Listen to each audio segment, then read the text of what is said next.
Ce samedi 29 juillet 2023, le général François Daoust a répondu aux questions de nos confrères du Figaro.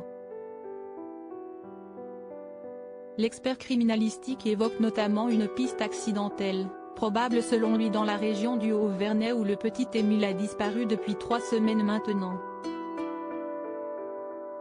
Si est une affaire qui tient en haleine la France entière mais aussi et surtout les habitants du Haut-Vernay, hameau des Alpes de Haute-Provence où a disparu le petit Émile depuis le 8 juillet 2023 durant une réunion familiale.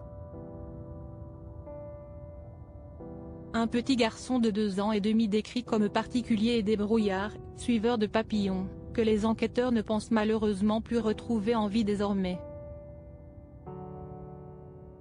Après s'être exprimé sur RTL, évoquant selon lui la dernière possibilité de retrouver le garçonnet vivant, le général François Daoust, expert criminalistique, a pris le temps de répondre aux questions de nos confrères du Figaro.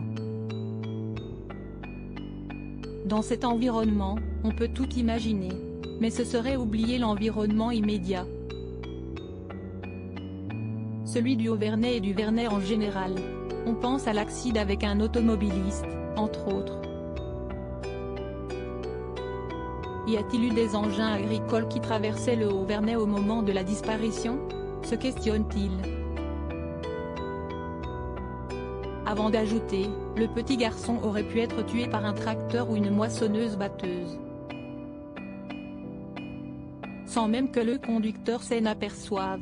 Il arrive que des petits animaux soient avalés par ces engins sans que le conducteur ne remarque quoi que ce soit. Alors que les restrictions dans le village excèdent parfois les habitants de la région, certains ayant vécu des pertes financières dues à la fermeture des lieux pour les besoins de l'enquête, François Daoust évoque la possible piste familiale tandis que les proches d'Émile restent silencieux. Les enquêteurs s'intéressent évidemment à l'environnement familial. Ils se penchent dessus d'abord pour savoir si est une famille normale, équilibrée, où il n'y a pas de tension ou un divorce dans l'air qui motiverait un enlèvement, voire un crime. Tout est possible. Les tantes et oncles du petit Émile sont par exemple très jeunes. Est-ce que le petit garçon les aurait suivis alors qu'il allait en pleine nature et qu'il se serait perdu?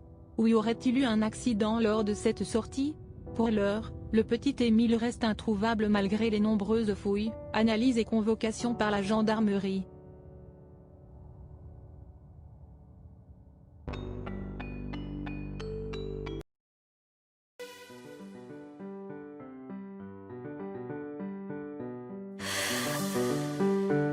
나